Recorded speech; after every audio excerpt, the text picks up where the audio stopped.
Well, it was May 28th, Saturday, and it was my sister's birthday. That's why I can easily remember it. I had taken her out for breakfast and taken her back home. And on the drive back here, I started to get nauseated, and I wondered maybe something I ate. And so I got back, and it really got bad when I was in the house. So I sort of raced towards thinking I was going to throw up, and I passed out. I got home, I yelled out like I usually do, "Hey, hon, I'm home." And I got no response, so I thought, okay, maybe she's in the bathroom or something. Walked to the end of the hallway and looked down the long hall to our master bedroom and saw her laying on the ground. So raced down to the end of the hall, immediately checked her for vitals, saw that she wasn't breathing very well. She did not know who she was, who I was, where she was, or anything. But I got her up and started asking her some questions, and there was no response to those questions. It was like, what? She did not know what was going on. So I immediately called the EMTs, and so she said, "Where do you want to take her?" I said, "Well, take her to St. Agnes. It's closest," because I hadn't felt any bumps or anything. We were there for about 7 hours, found out that she had some bleeding on the brain, and they did not have a neurosurgeon on hand. So I said, let's get to community, and we got her there. I remember community, regional, but I didn't know where. And then the very next thing is the pain. It was excruciating. I was dreaming that I was screaming and holding on to Larry's arm. And so, this pain and screaming. He said, "No, it was real, you were screaming." The next day, they did the check and made sure that what they were doing and what they were thinking had happened, a leak on the brain. They did the angiogram, and they saw that there was bleeding on the brain and a vein that was leaking out, about ready to explode. And then came and talked to me, and they said, "Here's what we found. We found an aneurysm." So they began to do what they needed to do. They repaired the leak, and the next 11 days was in intensive care at the Neuro ICU at Community Regional Medical Center.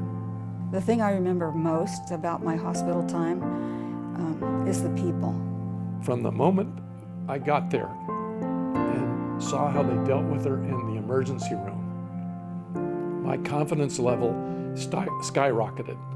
I knew Dot was in good hands because their care that they demonstrated, the incredible ability that they had, the technical knowledge that they shared with me of what they're doing, what's going on, all of those things came together with a sense of we're at the right place. We're at the right place for her right now. She now is thriving. She's building up endurance again, mentally and physically, no deficits at all. That's amazing. I'm doing a lot of the things that I wanted to do. And I'm working on distance now with my adult tricycle. It's fun, and it feels great, and I'm doing small laps with the tricycle now. I am so grateful that this gift is in Fresno, the gift of the neuroscience department and the surgeons, because otherwise I assume I'd have to have been taken somewhere else, far away, far from family. We've often said you have to go out of the area to get good care. Let me debunk that for you right now. You get the best care right here in Fresno, and you don't have to go a mile out of town. Whether you have $100 to donate or you have $100 million to donate, be a part of something that's going to be a unique history for Fresno and leave a legacy that is just absolutely amazing. I'm a Fresnan lifelong, been here all my life. I love this place. I now get to say I love Community Regional Medical Center, and I know that it is going to be there for thousands and thousands of people. And it is a place that treats everybody who comes. It's not a selective, we'll help you, we'll not help them.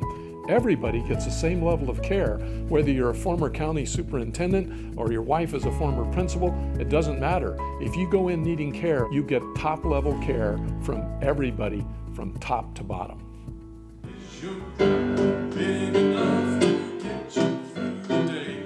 When we were discharged, coming home, I reflected on a couple of things. I reflected on seeing her at the end of the hallway, laying on the ground, not knowing what future we would have together. Got to community. We're in the car after incredible treatment. We're on the way home. You know what my thought was? We have a lot more future as a result of what community did. Thank you.